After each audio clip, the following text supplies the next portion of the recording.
The big answer is that arming maybe former military, former police officers as an extra layer of security, not taking away the role of the teacher and the importance of that, but as the superintendent pointed out, I mean, some schools don't have armed guards.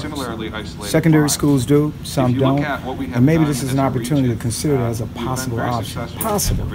Secondarily, let's talk about mental illness. Key, that rises right at the top of the list. We have got to address the issue, we've got to decide, we've got to fix it, or these things are going to continue to happen. Let's talk about communication. Very important. You know, that whole notion, you see something, say something. Now that we look at Florida, we know people saw something, they said something, and there was no action. You know, I'm proud to say the Detroit Police Department has been very aggressive in responding to that see something, say something. And it doesn't mean we're not going to miss certain things. It just means that we will respond. And that's the real key. So it's just not one approach. It's just not looking at guns, because to any suggestion that you line teachers up at the door and give them pistols at the time they get their lesson plans is irresponsible. It makes no sense.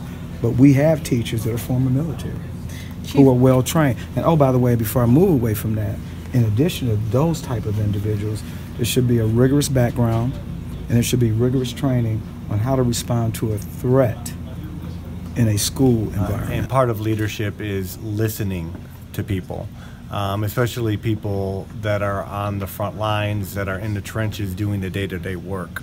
And if you listen to teachers on this issue, they are overwhelmingly against having more guns in schools. Frankly, that should be the end of the conversation. If teachers who are working with kids every day are saying, we don't want to be armed and we don't want more people among us that are armed in schools, or any, then we should stop talking about this. And this is what unfortunately happens in K-12 policy in this state and throughout the country, is we don't listen to the practitioners. We don't listen to the people that are actually doing the work. We turn these conversations into ideological ones that move into violence, gun control, Second Amendment. This is a really simple matter that shouldn't even be discussed. Teachers don't want guns in schools. Students don't want guns in schools. So again, if you ask the students, overwhelmingly they don't want their teachers armed. And so in fact, nationally and even in Detroit, our students are saying we want more gun control. If Nicholas Cruz did not have easy access to an assault weapon, he would not have killed as many individuals as he killed. You cannot kill that many people with a handgun or a knife. And so we have to have a real conversation in this country about gun control.